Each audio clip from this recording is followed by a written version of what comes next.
Hey there.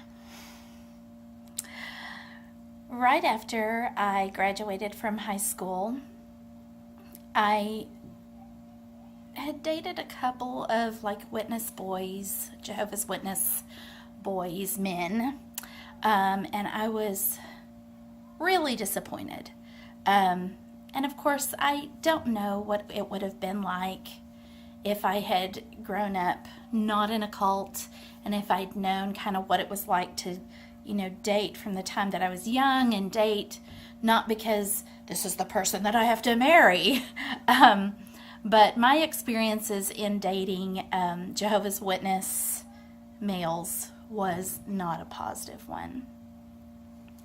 And all of my good feelings of love, really were ones that had started with my junior high school friend, my middle school friend, and my high school, sweet love. And so I just felt like I wanted that back so much. And I worked really hard over that summer to win him back, to win Jeff back. And I had actually even become friends with his girlfriend, the one that had blonde hair, blue eyes, big tits. And she was like, yeah, I know that I'm the replacement. I know that I'm the fill-in. And so things happened, and we got back together. Now, we had never fully consummated our relationship, if you know what I mean. But I made a decision that I didn't care. I wanted to be with him, and he was the person that I was willing to do that again. And so that happened. And my parents suspected. I don't know that they really knew, but they totally suspected. And things got crazy again, and Jeff and I moved out together. We got an apartment, and it was this really little rat hole apartment, and we didn't have anything. My mom wouldn't even let me have my bed or any of that. It was just really, I don't know how we made it. We was living on love, y'all. But we moved into that little apartment, and I, of course, was not going to the meetings. I didn't tell my parents that he was living there. But of course, they were suspecting. Back then, the witnesses would, the elders would park out in front of your residence. And they did that. They camped out at my residence. And one day they came knocking at the door. And I don't remember if I answered or if Jeff answered, but they had been requesting that I come to a judicial committee, and I would not come. And they came one night just to say, we just wanted to let her know that she has been disfellowshipped. Because I don't think I told you this in the last video, that I got baptized in my junior year. And it was funny because I got baptized because all of the kids in the Kingdom Hall were getting baptized. And what was really funny, you're in this cult mentality, and they got baptized on this one Saturday, and I had to work or something on that Saturday. I don't know why I couldn't make it to my assembly, but I got baptized at the next weekend, and so I was kind of alone again. But anyway, so I had been baptized, and so now I was officially disfellowshipped.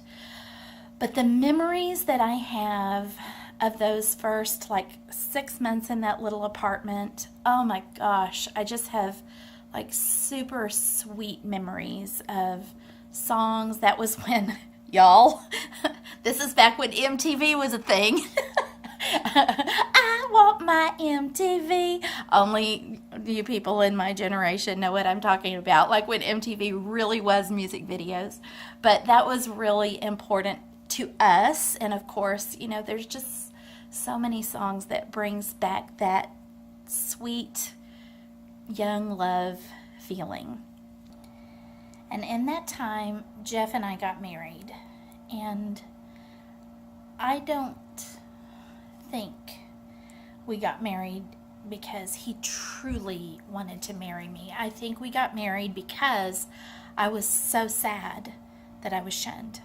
I was shunned by my parents and my siblings and all of my friends, and I had lost everyone.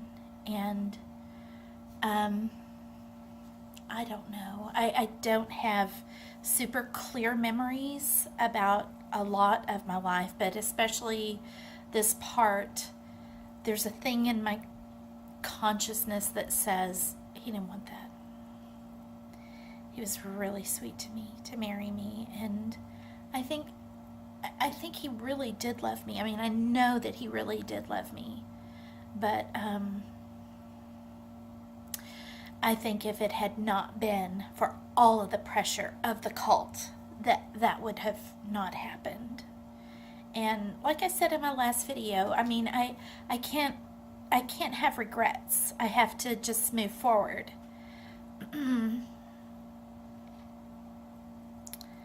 But of course, if I had do-overs, I would not put pressure on him to do that. And I guess that's like, from this day forward, just know that. And we ended up moving out of that apartment, and we moved into a different apartment, and we stayed there for a little while.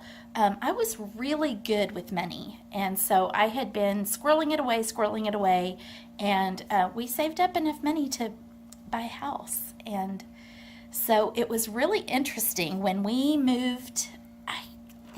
No, my dad was coming to my house even when we were in our little apartment. He would come to our house once a week and study with me, even though I was disfellowshipped. He would come and he would study with me, and those were I remember those were nice times with my dad. It was just me and my dad, and I know that he felt terrible. He should, but he was doing what he could to make it up to me, and I really appreciated that. And because we were young people and we had just lived in apartments, for a few months here and a few months there, we couldn't, there was a second note or something that we had to have on the house, and my parents signed for us to do that. And I thought that was really, really kind of them too. And so by the time that it rolled around that we had been married officially for a full year, I was reinstated, and my brothers and that lived in that area. I had a brother that lived in Grand Prairie and one that lived in Mineral Wells, and they came and celebrated our anniversary with us. I think we went out to dinner or something like that. But when they all left, I'm about to share something just really, really personal with you, just because this is, if it's not all personal, this is the most personal. When everyone left, my husband and I danced together in our living room of our little home that was so beautiful. We built that ourselves. We built it out of love and hard work, and we were young. We were 18 and 19 and maybe 20 by the time that we were there, but we were so young, and I will always remember how wonderful it felt to be in his arms, and just that for that moment everything was perfect. It was just all perfect and so good.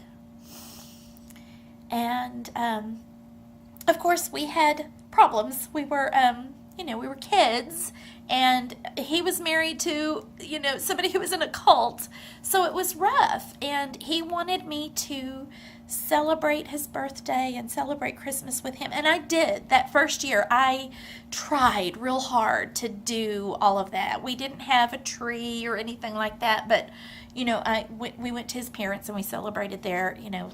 I didn't know how to do it. I really didn't.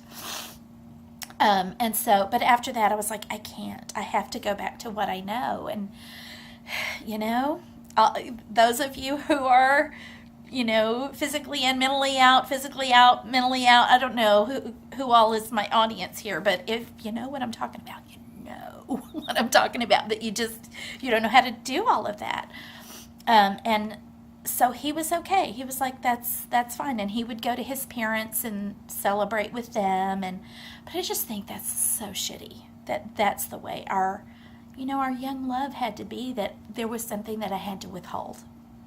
And of course, there was all of the Jehovah's Witnesses sex no-nos that for some reason I felt like I had to like be this good little wife that could win her husband without a word. But you know, there was all of that too. And it's like, I look back on that and that's so not fair. There's no place for anybody to be a policeman in your private marital bed. Ugh. But they love to get their little noses in there and their little claws in there. And I felt bad about that. But, you got to follow the rules if you're going to live in the paradise. And if you're going to save your husband. And so things were kind of a little bit rough. After living in that little house for about 3 years, we decided to sell that, and we were going to buy, it was an older home, but it was much, much bigger. And so we were going to buy that, and like I said, I was always really good with money, and so I squirreled that money away, and we bought a HUD house. And this house was a true shithole. It was in a really nice neighborhood, but it had been tore up. The guy who had lived there had like poked holes in the walls, and it had like super outdated plumbing and all of this stuff. But we bid on that house, and we lost the bid, and then we bid again, and we lost the bid, and we bid again, and we won it. And I was so excited about this. In that last year, he had begun studying with Gianni Pretzel, if you know what I mean. Those of you who read that on Reddit, the Ballad of Gianni Pretzel, he studied with Jeff, and I think stuff was starting to crumble inside his mind, and he realized how strong a hold this organization had on me. And of course, there was a poor relationship between me and my husband, because the example that I had been set was, this relationship that my mom and dad had, and my parents were way too intrusive, and that's kind of the way it is. And so 6 days before our 5-year anniversary, Jeff came in and told me that he was leaving. He begged me, please, to go away with him to Colorado. We could just leave. And we would leave my parents, his parents, everything, and we would just be just the two of us. And I said no, again.